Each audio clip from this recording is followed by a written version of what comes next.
E aí, pessoal, fazer as questõezinhas aqui da prova de técnico TRT9 em Direito do Trabalho. Tentar fazer rapidinho, assim, não é uma aula em si, é apenas uma resolução de questão, para ver se houve alguma coisa assim de mais maluco ou que vale a fazer um posto separado. Vamos lá na primeira, então, questão 21 da prova de técnico. Luna foi contratada como empregada da empresa Fest Eventos Limitada para a prestação de serviços não contínuos, definidos em períodos de dias com trabalho e períodos de inatividade. Isso aqui é a definição do intermitente lá na CLT. Considerando essas peculiaridades dessa modalidade de contratação, então, interessante, não falou expressamente que era o intermitente, mas quando tem alternância de trabalho e inatividade, a gente sabe que é. A. Os períodos de inatividade, nos quais não há trabalho a ser executado, não são considerados tempo à disposição da empregadora, podendo Luna prestar serviços a outros contratantes. Exato. Essa é a lógica do intermitente. A pessoa ficar vinculada, ele é um empregado, mas ele pode ser chamado eventualmente e eventualmente não há garantia. Quando ele vai ser chamado, ele tem que ser convocado com 3 dias de antecedência, né, 3 dias corridos, e ele tem que dar a resposta em um dia útil. Então já é A. A B fala que durante o período de inatividade, Luna pode ser chamada a qualquer momento, por isso tem direito a 20% de indenização, blá blá blá. Não. C. A empregadora pode convocar Luna para o trabalho por qualquer meio de comunicação eficaz, certo? Informando qual será a jornada de trabalho com pelo menos 48 horas. Não, é 3 dias corridos. D. Sendo convocada para a prestação de serviços, Luna não pode recusar. Pode sim, sob pena de restar descaracterizada a subordinação. Diz expressamente o contrário, que a recusa não descaracteriza a subordinação. E E. Luna somente terá direito a férias se no período de 12 meses prestar serviço por pelo menos 8. Não tem essa questão. Tanto é que a cada vez que o intermitente receber a remuneração dele, ele tem direito a receber as férias proporcionais. Então aqui, letra A, sim. Agora a outra. Em 15 de junho de 2022, uma quarta-feira, o empregador comunicou a Felícia que suas férias seriam fracionadas em 3 períodos. Então tá, falando de férias e sobre fracionamento. E diz já que esse fracionamento em 3 períodos de 10. Engraçado, né? Não pode. É um deles de pelo menos 14 dias e os demais não inferiores a 5. Mas vamos ver. Sendo que o primeiro dia iniciaria em 1º de julho, sexta-feira.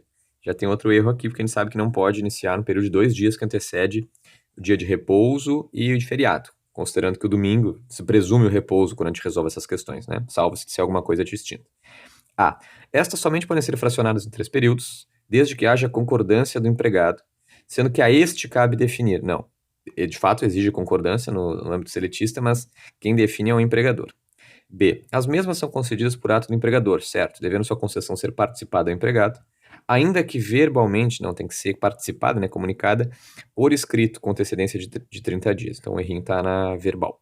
Mesmo havendo concordância do empregado com fracionamento em 3 períodos, um deles não pode ser inferior a 20 dias. Não, a gente viu que de fato está equivocado esse fracionamento, mas é 14. D. Em caso de fracionamento das férias em 3, a concessão de cada período não pode ultrapassar 90 dias após inventaram um critério aqui. E E, no caso de Felícia, o gozo não pode iniciar em 1º de julho, pois é vedado o início das férias no período de 2 dias que antecede o dia de repouso remunerado. Então, achei engraçado isso, que eu tinha falado com uma aluna poucos dias antes, que ela perguntou, então não pode ser na sexta, né, por conta do domingo ser o dia de repouso. E eu falei, sim, para resolver questões, pensa que tem que ser na quinta, se o repouso for no domingo. O que eu acho meio equivocado é a questão não especificar que esse trabalhador tinha o repouso dele comumente no domingo, né, sabendo que hoje dá para ser concedido em outro dia. Mas assim, as demais estavam muito mais erradas que essas, então. Beleza, 23. Ermelinda trabalha na empresa Casa Construções, que tem os mesmos sócios da empresa Bom Gosto Distribuidora. Então já vai falar de grupo econômico. Grupo econômico, a mera identidade societária não garante a existência do grupo. Ela é um indício importante, mas não garante. Tá, então ela tem os mesmos sócios da empresa tal. Ermelinda foi dispensada e não recebeu suas verbas rescisórias. Nesse caso, considerando que em razão de sua identidade de sócio existe grupo econômico, não é suficiente, expresso lá na CLT. Considerando que em razão da identidade de sócios existe o grupo econômico, não. A mera identidade de sócios não caracteriza grupo econômico. Opa, começou bem exatamente como a CLT. Sendo necessária para a configuração do mesmo a demonstração do, olha que coisa linda, interesse integrado, efetiva comunhão de interesses e atuação conjunta. E aí o Sobral me sacaneia, que eu gosto de mnemônico, e é o INECATU. Interesse integrado, efetiva comunhão de interesses e atuação conjunta. Já é a certa. Depois a mera identidade não caracteriza grupo econômicos, ok. Para sua configuração, é necessário que a Ermelina tenha trabalhado a favor de todas as empresas, tem nada a ver com isso. E, apesar de estar configurado grupo econômico, tendo em vista que todos os requisitos estão presentes, o enunciado não dizia estarem presentes, só falava na identidade societária. Então, letra C.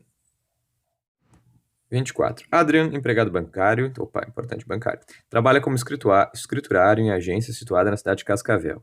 Contrato escrito celebrado entre empregado e empregador contém cláusula que prevê a possibilidade de transferência do empregado para qualquer agência do território nacional. Tá, então o fato de ser bancário não era importante, vai ser uma questão sobre transferência.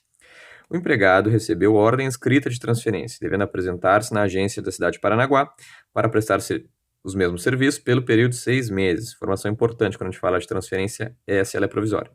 Sendo que no documento não há qualquer menção quanto à necessidade que levou o empregador a alterar o contrato de trabalho. Tá, o que a gente já pode falar pelo enunciado? A transferência, no caso de ser uma cláusula expressa prevista no contrato de trabalho, ela é possível? É. A transferência ela é provisória, ela enseja o pagamento de um adicional de 25%. Em qualquer caso, provisório ou não, é necessário que haja real necessidade do serviço. Então, a Adrian está obrigado a aceitar a transferência, tendo em vista por conta da cláusula expressa do seu contrato de trabalho. Tá, vou deixar uma bolinha nessa, porque ele não falou da real necessidade de serviço. B. Está obrigado a aceitar a transferência porque a mesma se dará no mesmo estado. Não tem nada a ver com isso. C. Não está obrigado a aceitar a transferência porque, mesmo havendo cláusula expressa em seu contrato de trabalho, prevendo a possibilidade, é necessário que essa decorra de real necessidade de serviço. Perfeito. CLT, entendimento consolidado do TST. D. Não está obrigado a aceitar a transferência, por mesmo sendo provisória, a ordem de transferência deveria indicar o valor do adicional. Não, o adicional é de no mínimo 25%. Não há uma... A CLT não exige que esteja lá indicado, ela mesma garante o adicional. E. Está obrigado a aceitar a transferência porque é provisória, com duração inferior a um ano, inventaram um critério aqui. Letra C é correta. 25. Em razão de desentendimentos decorrentes de ordens com as quais não concordou, então, olha, então recebeu ordens, não concordou. Isso aí é uma relação de uma conduta de insubordinação. Tiziano ficou bastante alterado e passou a proferir diversas agressões verbais ao dono de empresa. Opa, falta grave. Que é seu chefe, agredindo a honra e a boa fama do mesmo. Tá, rol de faltas graves do empregado. Este revidou, proferindo soco em Tiziano que lhe causou ferimentos. Então a gente tem faltas graves recíprocas. Faltas graves recíprocas é aquela ideia de culpa recíproca. O que ele vai perguntar aqui? Provavelmente as verbas rescisórias da culpa recíproca. A FCC adora cobrar isso e também cobrar distrato. Em razão da situação, o empregador decide dispensar o Tiziano. Com a rescisão do trabalho, o empregador deverá pagar. Uma coisa ficou estranha, que a culpa recíproca não é assim, que ocorre falta grave recíproca, o empregador fala, nossa, realmente, me enganei aqui, hein? Toma aqui metade das verbas rescisórias. Ela normalmente ele dispensa como se fosse com justa causa, o empregado vai em juízo e pede para reverter, ou pede pelo menos que seja conhecida a culpa recíproca, e o judiciário reconhece a culpa recíproca. Então não é que o empregador direto vá pagar metade das verbas rescisórias, conforme a gente vai ver agora. Mas dá para entender que é isso que a questão queria cobrar aqui. O que divide a metade na culpa recíproca? Então, A, divide saldo de salário e férias vencidas. Então, férias vencidas é aquela que já foi adquirido direito, não mexe. Saldo de salário, férias vencidas, 50% das proporcionais e 50% do décimo, tá certo. 50% do aviso prévio, certo. E 50% da indenização que seria devida na culpa exclusiva. Isso aí. Divide as férias proporcionais, o décimo proporcional, o aviso prévio e a multa do FGTS. C, saldo de salários, férias vencidas, na integralidade, né? 50% das proporcionais, 50% do décimo proporcional, 50% da indenização da culpa exclusiva do empregador, não havendo falar em aviso prévio. Não, tem que ter, dividido pela metade. D, saldo de salários, férias vencidas, férias proporcionais, tudo integral, diria aqui, errado.